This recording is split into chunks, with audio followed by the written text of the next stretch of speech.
이래서 지방정부 국정감사 무용론이 나오는 거예요. 자, 저도 동의하지 않습니다. 이 국정감사 지방정부에 대해서. 자, 위원장님께서 회의를 좀 중립적인 입장에서 의견을 좀 끊을 건 끊어주시고 이렇게 진행을 하셔야지. 예. 이게 무슨 우리가 정치 공세하러 온 예, 자리가 아니잖아요. 하여튼 예. 알았습니다. 정치 공세하러 온 자리도 아니고 예. 국정감사하러 온 예, 자리인데 알았습니다. 매번 정치 공세를 하는. 예, 알았습니다. 알았습니다. 예, 신상발을 안 되는데. 신상발이 요청을 하면은 위원장 판단 결정해요. 똑같아요. 근데 항의하시고 의사 결신하시는 것도.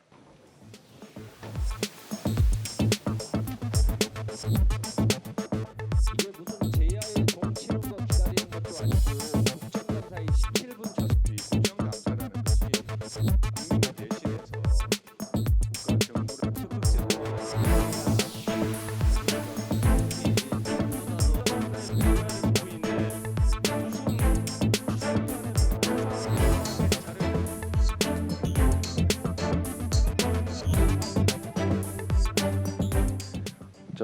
위원장님, 국회에서의 증언 감정 등에 관한 법률 제4조에 의하면 국가기관이 서류 등의 제출 요구를 받고 직무상의 비밀을 이유 등으로 해서 서류 제출을 거부할 수 없다고 분명히 규정되어 있습니다. 근데 경기도는 국가기관이 아닌 것 같습니다. 거의 무차별적으로 자료 제출을 거부하고 있습니다. 여야 가릴 것 없이 거의 모든 의원들이 지금 경악할 정도로 자료를 못 받고 있는데 아마 경기도가 말하는 공정이라는 것은 여야 가리지 않고 자료를 제출하지 않는 것이라고 생각하는 것 같습니다.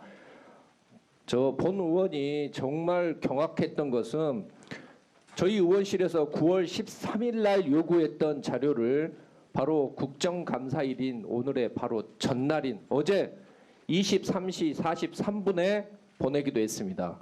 이게 무슨 제야의 종 치는 거 기다리는 것도 아니고 국정감사일 17분 전에 보낸다는 것은 이건 국회와 국정감사를 명백히 조롱하고 모욕하는 것입니다.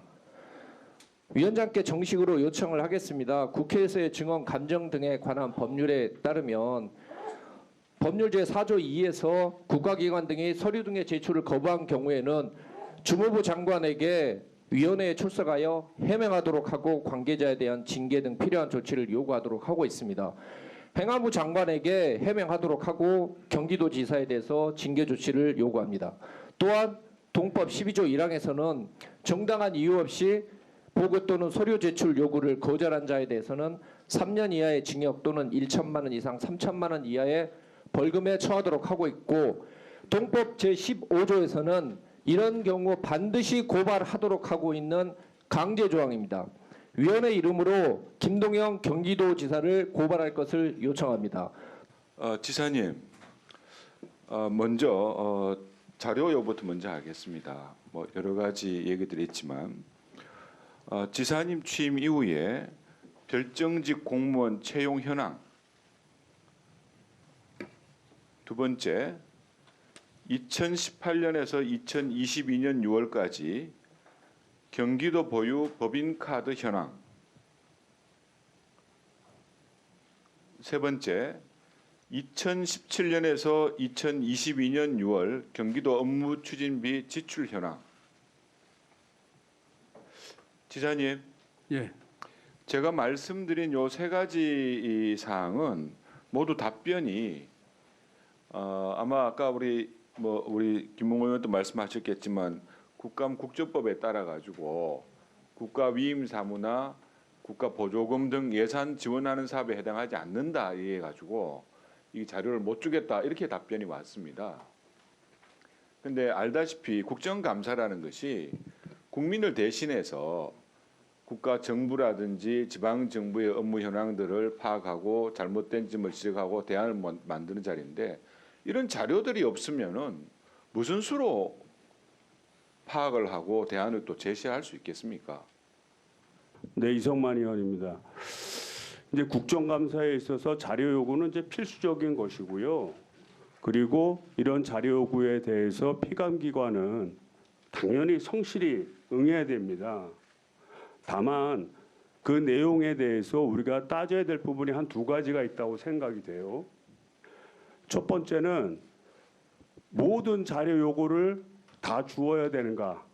이 점에 대해서는 우리 개인의 사생활 보호라든지 또는 재판 과정에 있다든지 여러 가지 객관적 사유를 들어서 예외를 두고 있는 게 사실이죠. 다만 이 내용에 대해서는 서로 옳고 그름에 논란이 있을 수는 있습니다. 그러나 피감기관 입장에서 1차적으로 판단해서 일단은 그거에 따라서 결정할 수 있는 부분이고요. 그거는 이제 추후에 내용 여부를 따져야 된다고 봅니다. 두 번째는 우리가 국정감사를 하면서 뭐 우리 경기도만 우리가 지금 감사하는 게 아니지 않습니까? 그동안 행정안전부 등 경찰청 등 수많은 기관을 우리가 그동안 감사를 했습니다. 저도 자료 요구 많이 하고 우리 동료 의원들도 많이 했습니다. 그럼에도 불구하고 불성실하게 답변하는 사례들이 많이 있다고 판단이 됩니다. 예, 자료 요구할 수 있다고 생각합니다. 다만 그 감사원 감사 받잖아요. 경기도 감사가 경기도 도정에 대해서 감사 받고 있고 또 이 수사기관에서나 요구할 수 있는 뭐 업무 추진비라든가 법인카드 이런 자료가 국정감사하고 무슨 상관이 있는지 저는 이해할 수가 없어요. 그래서 지방정부 국정감사 무용론이 나오는 이유가 바로 이와 같은 이유 때문이 아닌가 이렇게 생각을 합니다. 국정감사라고 한다면 정말 정책적으로 국비가 제대로 쓰였는지 안 쓰였는지 또 국고보조금이 제대로 쓰였는지 안 쓰였는지 이런 부분들을 좀 국정감사에서 다뤄야 될 부분인데 무슨 수사기관에서 지금 수사하고 있는 상황까지 자료를 요구하는 게 과도한 거 아닌가요? 이래서 지방정부 국정감사 무용론이 나오는 거예요. 자, 저도 동의하지 않습니다. 이 국정감사 지방정부에 대해서. 자, 우리 여야 의원님 여러분, 우리가 대한민국 국회의원으로서 자, 님께서 회의를 좀 중립적인 입장에서 의견을 좀 끊어주시고 이렇게 진행을 하셔야지. 예. 이게 무슨 우리가 정치 공세하러 온 예, 자리가 아니잖아요. 하여튼 예. 알았습니다. 정치 공세하러 온 자리도 예, 아니고 예. 국정감사하러 온 예, 자리인데 알았습니다. 매번 정치 공세를 하는. 예, 알았습니다. 알았습니다. 예, 위원장이 국정감사 자료 요구와 관련하여 한 말씀 드리겠습니다. 보다 바람직한 국정 대안을 찾고자 하는 국정감사의 취지를 고려할 때 수감 기관인 경기도는 국회의 자료 요구에 대해 적극적으로 응해야 할 것으로 압니다. 특히 누구보다도 국정과 국회에 대한 이해가 높다고 판단되는 김동연 경기도지사께서는 이런 일이 어떻게 여야 가릴 것 없이 불만이 쏟아지는지에 대해서 위원장으로서 깊이 유감으로 생각하고 다시 한번 제가 강력히 촉구합니다. 공정하게 진행하세요. 공정하게 정립적으로. 자, 공정하게 진행. 신상반을 안 되는데. 신상반을 요청을 하면은 위원장 판단 될수 있는데요. 똑같아요. 근데 항의하시고 의사표시하시는 분도